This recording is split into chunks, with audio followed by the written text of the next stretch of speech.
sinal da Santa Cruz, livrai-nos Deus, nosso Senhor, dos nossos inimigos. Em nome do Pai, do Filho e do Espírito Santo. Amém. Meu Senhor e meu Deus, creio firmemente que estás aqui, que me vês, que me ouves. Adoro-te com profunda reverência, peço-te perdão dos meus pecados e graça para fazer com fruto esse tempo de oração. Minha Mãe Imaculada, São José, meu Pai e Senhor, meu anjo da guarda, intercedei por mim.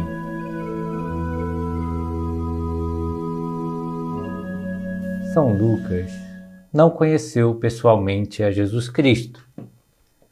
Porém, por meio da amizade com os apóstolos, principalmente com São Paulo e com a própria Mãe de Jesus, a Virgem Maria, chegou a conhecê-lo muito bem, a tal ponto que se tornou o autor do terceiro Evangelho e também dos Atos dos Apóstolos, o que é confirmado por São Irineu de Leão e pelo cânon de Muratori do final do século II.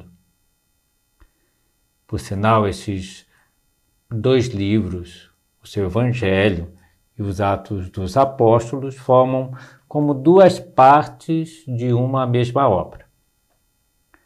Segundo uma antiga tradição, testemunhada pelo historiador Eusébio de Cesareia e também por São Jerônimo, Lucas era de Antioquia. Provavelmente não era judeu de nascimento.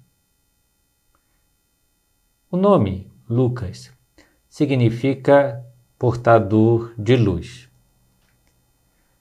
E ele foi introduzido na fé por volta do ano 40. Tornou-se membro da primitiva comunidade cristã e esteve muito próximo de todos os acontecimentos da história da salvação nos inícios da Igreja.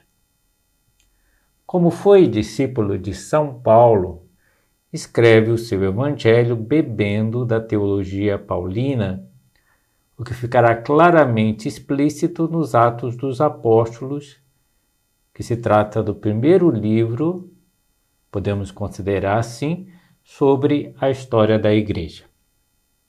E São Lucas foi um excelente historiador, pois soube realizar um trabalho rigoroso de pesquisa, apreciação e interpretação das fontes. O enquadramento histórico dos seus livros é de uma extraordinária precisão. Os pormenores de tempo e de lugar revelam-se sempre muito corretos. São muitos indícios de que São Lucas recebeu uma boa formação, tanto na literatura como na medicina, o que pode ser comprovado pela forma com que descreve com detalhes as doenças nos seus livros. No seu Evangelho, devemos observar o fato de ter dedicado à Virgem Maria o seu início por meio da passagem do anúncio do arcanjo Gabriel à Virgem Maria. E São Lucas traça a biografia da Virgem Maria e fala da infância de Jesus. Ele traz os segredos da Anunciação, da visitação de Nossa Senhora à sua prima Isabel, do Natal, dando a entender que tenha conhecido Maria e sido informado sobre essas coisas pela Mãe de Deus, pessoalmente. E ele nos dá a conhecer a delicadeza da alma de Maria. Por isso, ele é considerado o pintor de Nossa Senhora. São Lucas também acentua a importância e a função determinante do Espírito Santo em toda a vida da Igreja. O Espírito Santo é quem no Pentecostes manifesta publicamente a Igreja e torna possível o início da sua atividade salvadora. O Espírito Santo é possuído por todos os cristãos e torna-se fonte de alegria e de vibração espiritual, que deve caracterizar todos os discípulos de Cristo. Nos Atos dos Apóstolos, fica claríssimo que o Espírito Santo é quem governa a igreja, conduz a igreja. E dentre tantos aspectos de uma riqueza impressionante nos escritos de São Lucas, vamos nos deter na ação do Espírito Santo na igreja e também na nossa vida. O dia de Pentecostes também representou uma reviravolta, uma revolução no apostolado dos primeiros cristãos. Depois da ressurreição e da ascensão do Senhor, os primeiros cristãos encontravam-se reunidos com Maria, mãe de Jesus, e perseveravam com ela na fração do pão, na oração. Estavam à espera do Espírito Santo, que seria enviado da parte de Deus. E naquela ocasião, houve uma manifestação especial de Deus. De repente, para a surpresa de Maria e dos apóstolos, começam a aparecer sinais de uma nova manifestação extraordinária de Deus.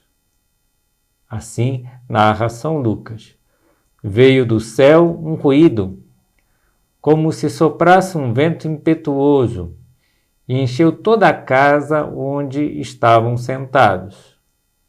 Apareceu-lhes então uma espécie de línguas de fogo, que se repartiram e pousaram sobre cada um deles. Maria e os apóstolos percebem que se tratava da vinda do Espírito Santo sobre a igreja nascente. Era um momento tão anunciado por Cristo e desejado pelos apóstolos, o envio do Consolador ao mundo, pelo Pai e pelo Filho. Todos ficaram cheios do Espírito Santo e começaram a falar em línguas, conforme o Espírito Santo lhes concedia que falasse. Achavam-se então em Jerusalém judeus piedosos de todas as nações que há debaixo do céu. Ouvindo aquele ruído, reuniu-se muita gente e se maravilhavam de que cada um os ouvia falar na sua própria língua. Ouvimos publicar em nossas línguas as maravilhas de Deus, diziam entusiasmados. Quando o Espírito Santo desceu sobre Maria e sobre os apóstolos reunidos no cenáculo, começou uma nova etapa da história da salvação, que poderíamos chamar o tempo do Espírito Santo. A igreja nascente, que até aquele momento se encontrava reclusa em silêncio, passa a anunciar a salvação a todas as pessoas e a todos os povos. Milhares de pessoas se convertem e se tornam fiéis a Cristo, membros da igreja. Os apóstolos passam a pregar abertamente ao povo de Jerusalém, segundo a missão que receberam. Do temor e da indecisão, passam à firme e generosa fortaleza da alma. Nunca mais se deixarão intimidar pelos seus perseguidores e permanecerão unidos entre si e fiéis ao amor de Cristo. E a grande maioria dos novos convertidos, dos novos cristãos, depois de receberem o batismo, abraçando uma vida nova, serviram de guia para os seus parentes e amigos.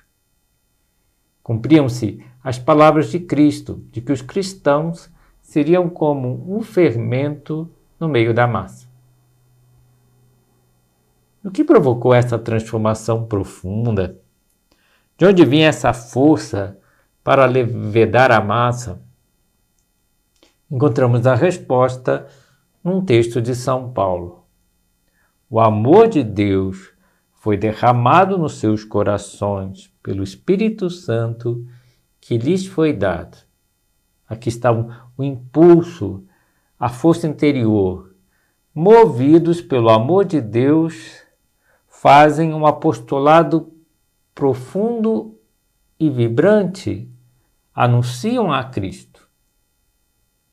E essa ação profunda do Espírito Santo na Igreja é algo que São José Maria nos faz observar. E comenta na sua homilia o grande desconhecido. A vinda solene do Espírito Santo no dia de Pentecostes não foi um acontecimento isolado. Não há quase nenhuma página dos Atos dos Apóstolos em que não se fale dele, da sua ação com que guia, dirige, anima a vida e as obras da primeira comunidade cristã. É ele quem inspira a pregação de São Pedro, quem confirma os discípulos na fé, quem sela com a sua presença a chamada dirigida aos gentios, quem envia Saulo e Barnabé a terras distantes para abrirem novos caminhos à doutrina de Jesus. Numa palavra, sua presença e sua ação dominam tudo. E essa é uma herança que São José Maria deixou para os seus filhos espirituais e para toda a Igreja.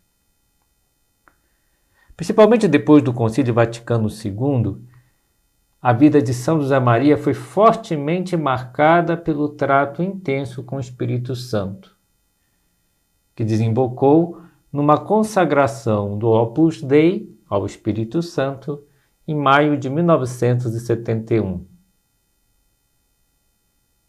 Ele chega a dizer em um encontro com os jovens do Opus Dei, antes dessa consagração: agora, quando pela bondade divina contemplamos esse florescer do Opus Dei em almas de toda raça, língua e nação, farei pela primeira vez a consagração da obra ao Espírito Santo, no próximo dia de Pentecostes. Nestes momentos é muito necessário. Será um ato de entrega e de oração pessoal de cada um e também corporativo. Agora, Deus Nosso Senhor quis que manifestássemos também uma veneração especial que estava nas entranhas da obra desde o princípio, por esse grande desconhecido que é o Espírito Santo. Parece-me que temos bem completo o nosso itinerário espiritual. Não é fruto do entendimento humano, não é coisa minha. É fruto do querer de Deus, que quis que fosse assim o nosso caminho. São José Maria comenta que essa devoção estava nas entranhas do Opus Dei e na sua própria vida desde o princípio. Podemos recordar alguns poucos fatos. Quando ele era um sacerdote jovem, já utilizava uns papéis no seu livro de oração, no breviário, como marcador, em que escrevia em latim Ure igne sancti spiritus. Queima-me com o fogo do teu espírito. E mais tarde ele explica o sentido dessa jaculatória, dessa pequena oração. Ure igne sancti spiritu. Clamas e acrescentas: é necessário que a minha pobre alma recomece quanto antes o voo e que não deixe de voar até descansar nele, em Deus. Acho ótimos teus desejos. Vou pedir muito ao Paráclito por ti.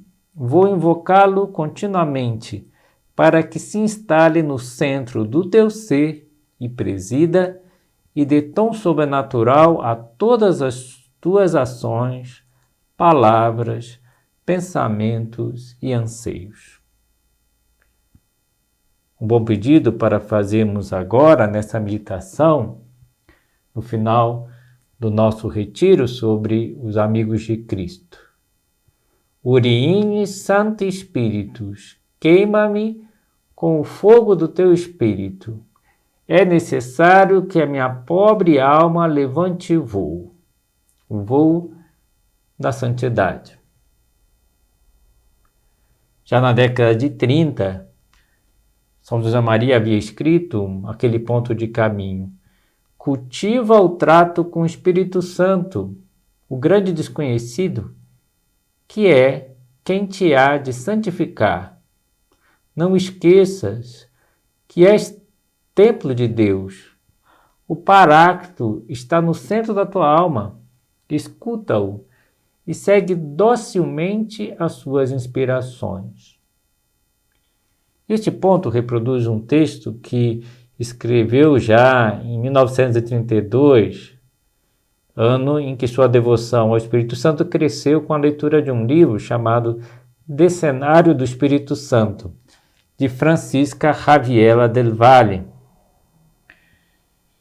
E também esse ponto é fruto de uma meditação que São José Maria dizia que foi mansa e luminosa sobre um conselho recebido do seu confessor, Padre Sánchez Ruiz. Tenha amizade com o Espírito Santo. Não fale, ouça-o, escuta-o. E o fruto dessa meditação foi recolhido posteriormente com mais detalhes ainda em Forja. Não te limites a falar ao Paráclito, escuta-o. Depois, ao receberes este conselho, compreendeste que até agora sabias que o Espírito Santo habitava na tua alma para santificá-la, mas não tinhas compreendido a verdade da sua presença em ti. Foi precisa essa sugestão. Agora sentes o amor dentro de ti e queres chegar ao trato íntimo com ele, ser seu amigo, seu confidente, facilitar-lhe o trabalho de tirar arestas, de arrancar, de prender fogo. Não saberei fazê-lo, pensavas? Escuta-o, insisto, ele te dará forças, ele fará tudo, se tu quiseres, como sem dúvida queres. Reza-lhe assim: divino hóspede, mestre, luz, guia, amor, que eu saiba acolher-te e escutar as tuas lições, inflamar-me e seguir-te e amar-te. Voltando àquele encontro de 1971 de São José Maria com jovens do Opus Dei, ele dirigiu a eles as seguintes palavras, que podemos pensar que dirige agora a cada um de nós. Que amem mais o Espírito Santo, me daria muita pena que perdesse essa devoção, que nunca deve desaparecer no Opus Dei, a cada uma das pessoas divinas, ao Pai, ao Filho e a este grande desconhecido que é o Espírito Santo.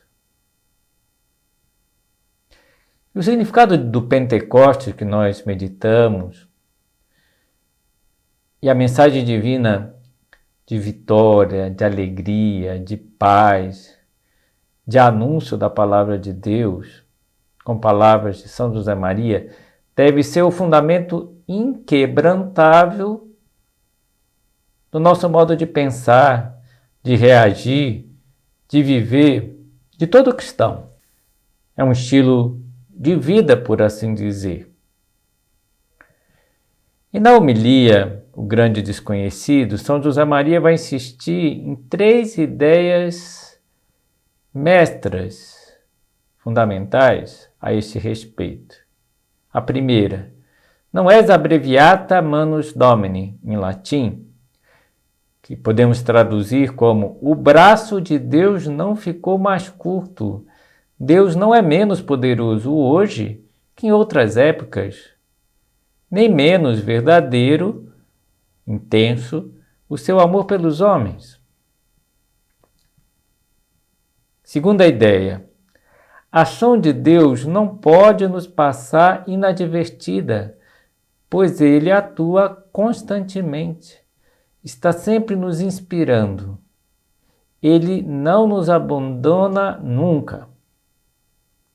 Terceira ideia. Se tivéssemos uma fé rija e vívida, e dessemos a conhecer audazmente a Cristo, veríamos que ante os nossos olhos se realizariam milagres como os da época apostólica. E da nossa parte, o que podemos fazer? São conselhos também de São José Maria, ser sensíveis ao que o Espírito Divino promove ao nosso redor e em nós mesmos, aos carismas que distribui, aos afetos e decisões que faz nascer em nossos corações. Deixar-se guiar por Deus, porque todos aqueles que são guiados pelo Espírito Santo são filhos de Deus, pelo Espírito de Deus são filhos de Deus. Deixar que Deus tome posse de nós e mude pela raiz os nossos corações, para os moldar à sua medida. Temos que tornar-nos sensíveis à ação do Espírito Santo, dóceis às suas inspirações. Fazemos nossas a oração de São José Maria.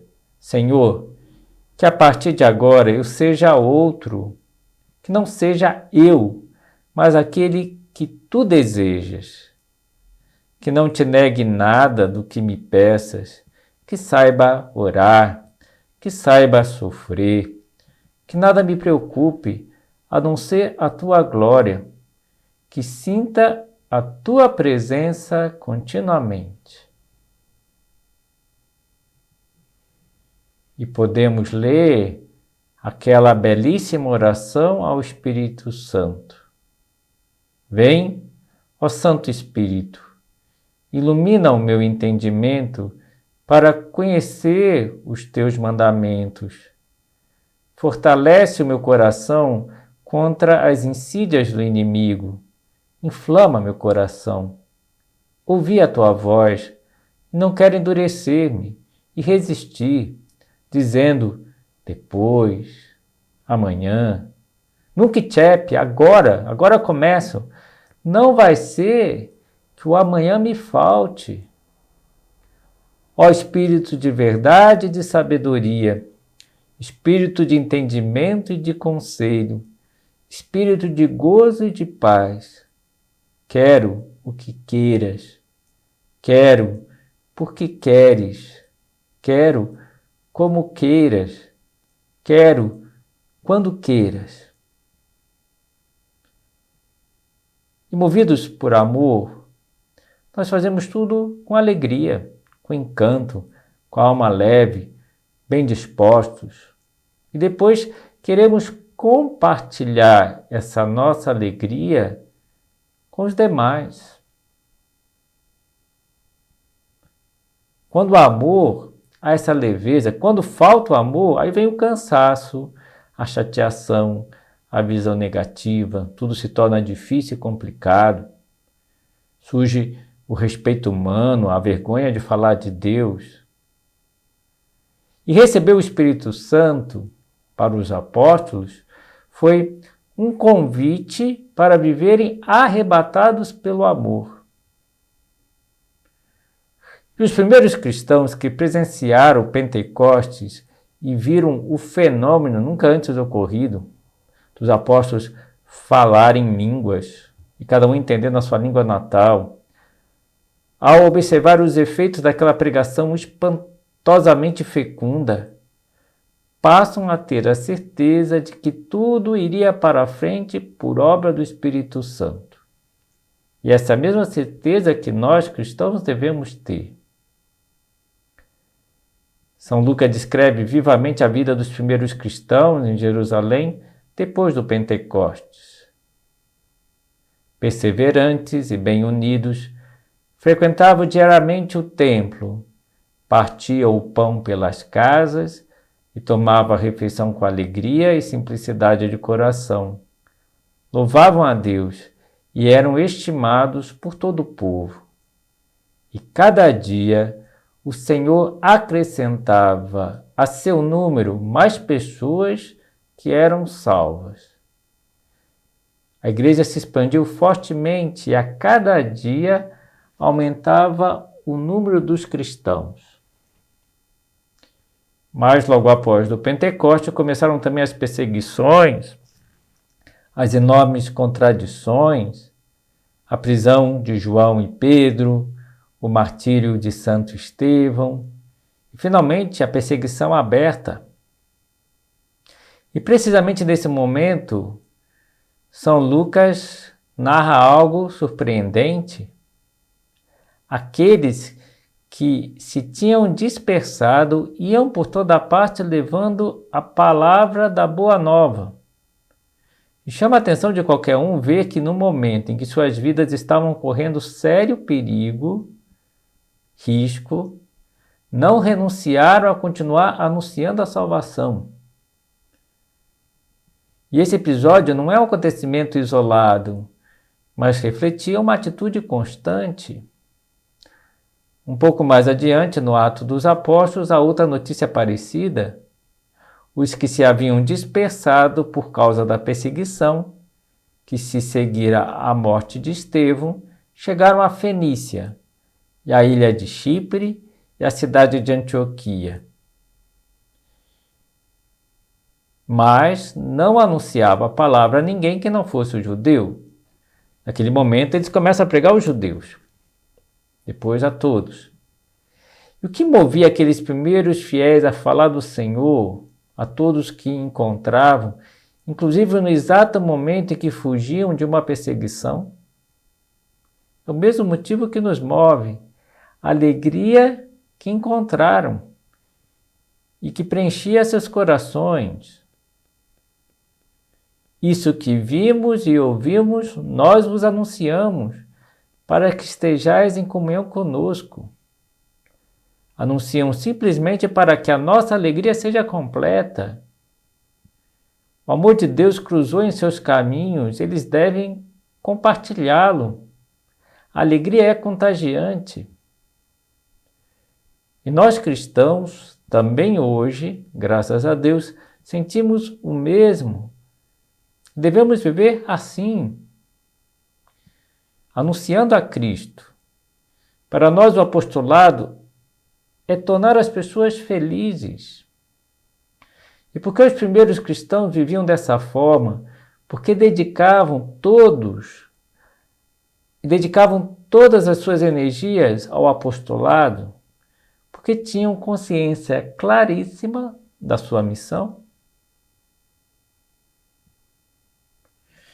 Existe uma cena nos primeiros capítulos do livro dos Atos dos Apóstolos que mostra os apóstolos Pedro e Paulo libertos por um anjo e voltam ao templo para ensinar.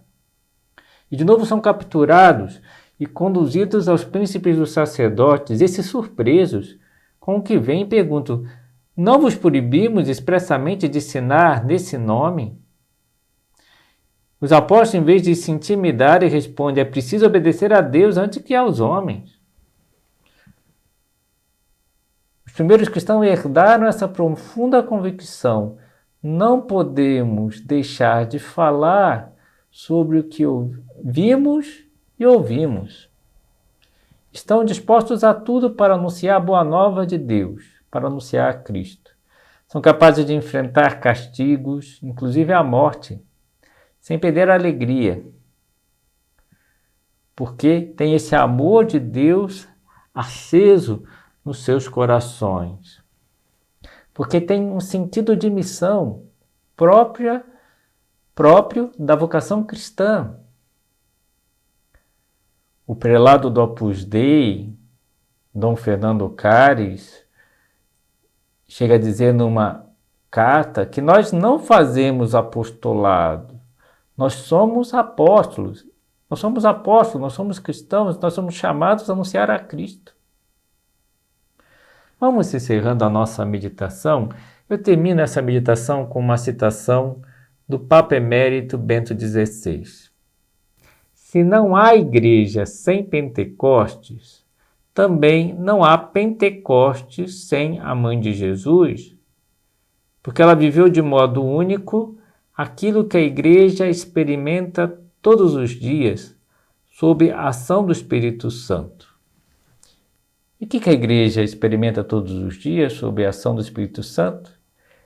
Está repleta da graça e do amor de Deus e querer contagiar as demais pessoas com o amor de Cristo, com esse amor do Espírito Santo. Dou-te graças, meu Deus, pelos bons propósitos, afetos e inspirações que me comunicaste nessa meditação. Peço-te ajuda para os pôr em prática. Minha Mãe Imaculada, São José, meu Pai e Senhor, meu anjo da guarda, intercedei por mim.